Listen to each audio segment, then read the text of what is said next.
Assalamualaikum warahmatullahi wabarakatuh. Selamat datang di channel Jejak Profesor. Apa kabar sahabat semuanya? Semoga rekan-rekan semuanya, rekan-rekan dosen dan sehat, walafiat, dan dimudahkan urusannya.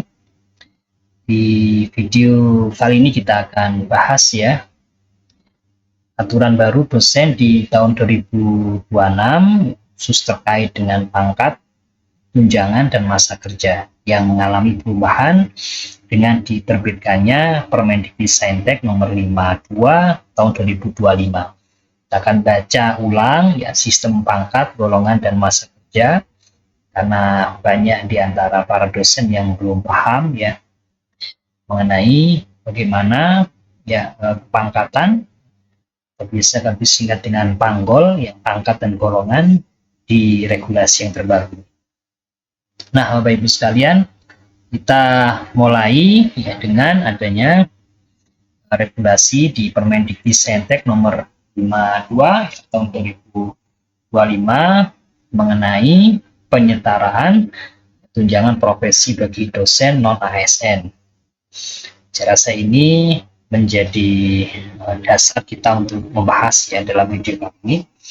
Intinya kalau di lampiran permen ini untuk asisten ahli ya TMT sampai dengan seterusnya itu untuk golongannya ya maksimal 3B.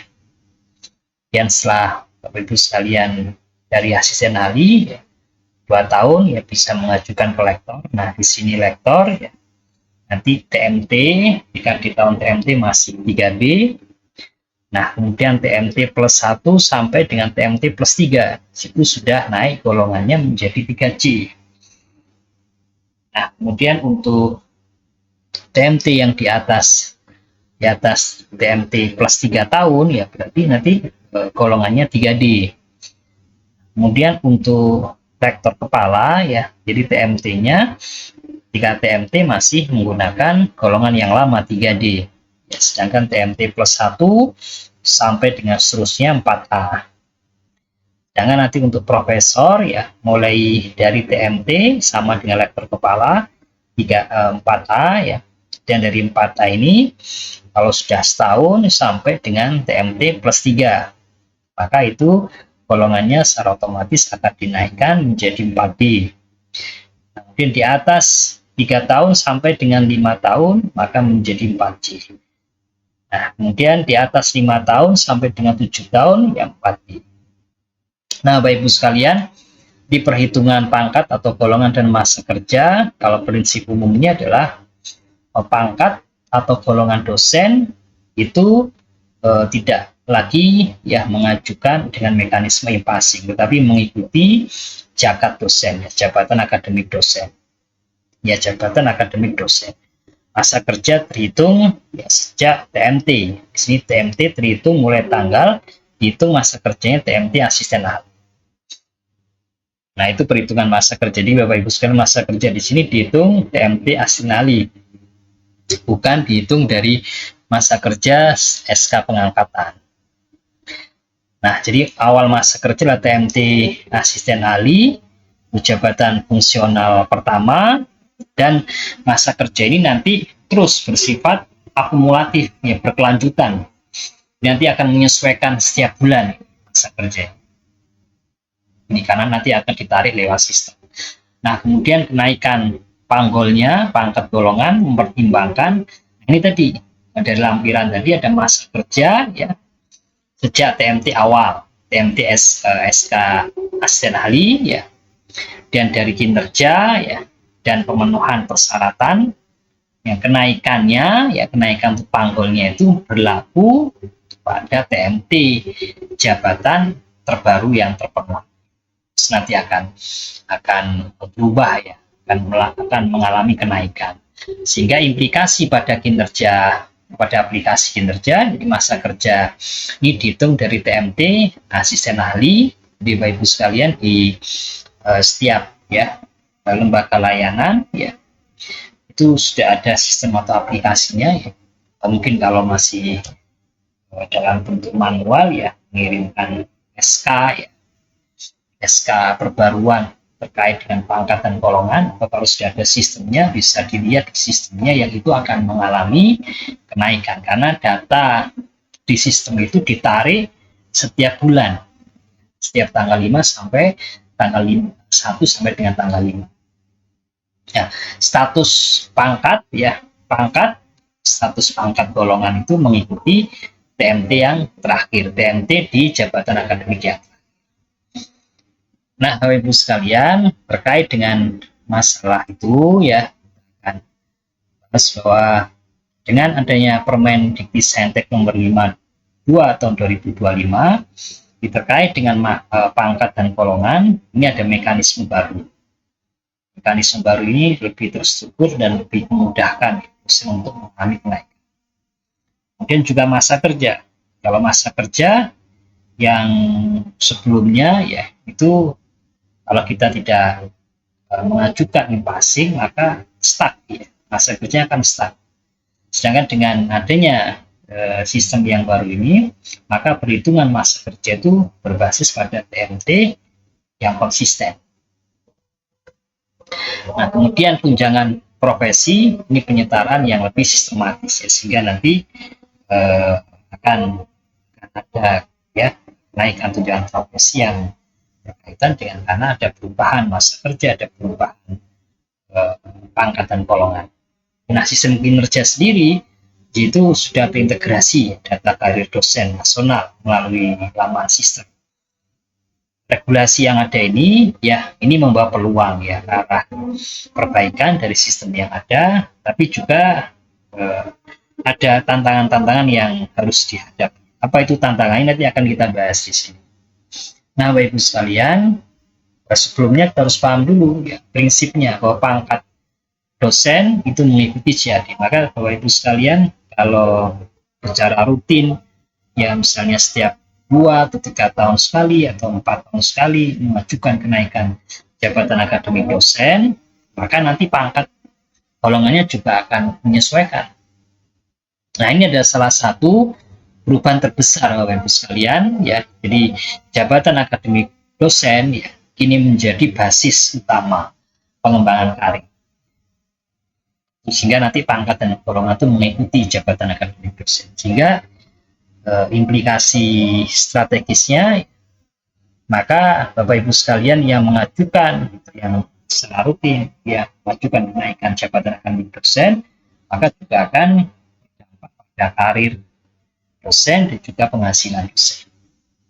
Tapi di situ juga ada tuntutan, jadi kita harus lebih aktif ya, dalam melakukan kegiatan penelitian, ya, penulisan buku ajar, misalnya kegiatan pengabdian masyarakat, dan itu semuanya ya kita lakukan dalam rangka untuk membangun merekam jejak akademik kita. Sehingga catatan kritisnya adalah regulasi yang ada itu ya berpotensi untuk meningkatkan profesionalisme dari dosen, tetapi juga di sisi yang lain memperbesar tekanan administratif. Nah, ini juga yang perlu harus kita perhatikan Ibu sekalian. Nah, jadi TMT asisten ahli itu jadi fondasi formal ya karir dosen ya, karena titik awal karir dosen formal ini mulai di sini ya, mulai di TMT asisten ahli. Jadi jangan lama-lama ya menjadi dosen dengan status tenaga pengajar ya, segera setelah SK pengangkatan menjadi dosen selama 1 tahun bisa mengajukan pengangkatan pertama ke AA atau ke lektor dengan syarat khusus yang berbeda. Kalau AA tidak diperlukan syarat khusus, pengajuan untuk pengangkatan pertama ke lektor dibutuhkan syarat khusus yaitu publikasi di jurnal Sintampa. Nah, kalau setelah mendapatkan status ya sebagai asisten ahli ya dengan jabatan akademik asisten ahli, nah disinilah titik awal karir dosen dimulai. Nah, setelah itu kita bisa mengumpulkan akumulasi masa kerja.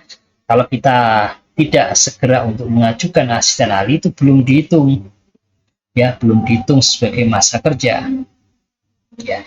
Jadi akumulasi masa kerja itu dihitung setelah TMT asisten.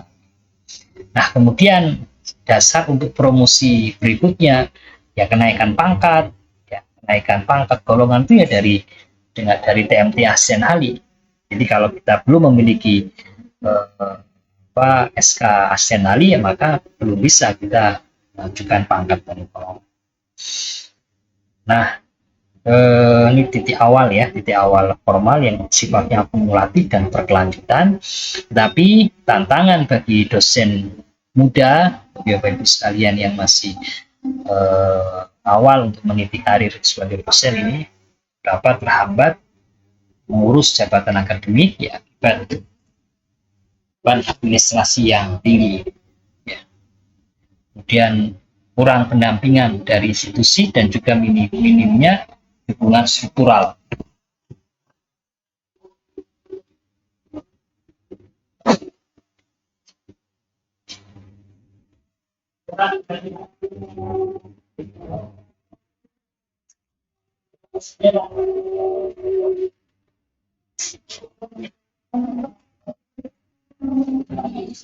Nah, kita lanjutkan Bapak Ibu sekalian. Jadi banyak dosen muda terlambat mengurus jabatan akademik, bisa karena beban administrasi yang tinggi ya, dan kurangnya pendampingan dari institusi, dan juga minimnya dukungan struktural dari pimpinan perguruan tinggi, sehingga masa pengabdian real ya sering tidak sepenuhnya tercatat dalam sistem formal ya, karena tidak bisa mengurus jabatan akademik. Nah, ada di sini profesionalisme dengan tekanan akademik ya. Memang sistem baru itu mempertimbangkan masa kerja, kinerja, dan juga pemenuhan persyaratan jabatan ya, yang bertujuan untuk membangun budaya akademik berbasis merit dan produktivitas. Ya, tujuannya ya agar budaya akademik yang produktif, terukur, dan berbasis kinerja. Tapi memang di situ realitas di lapangan kita ada kendala-kendala yang dihadapi oleh para dosen dalam aplikasi internasional.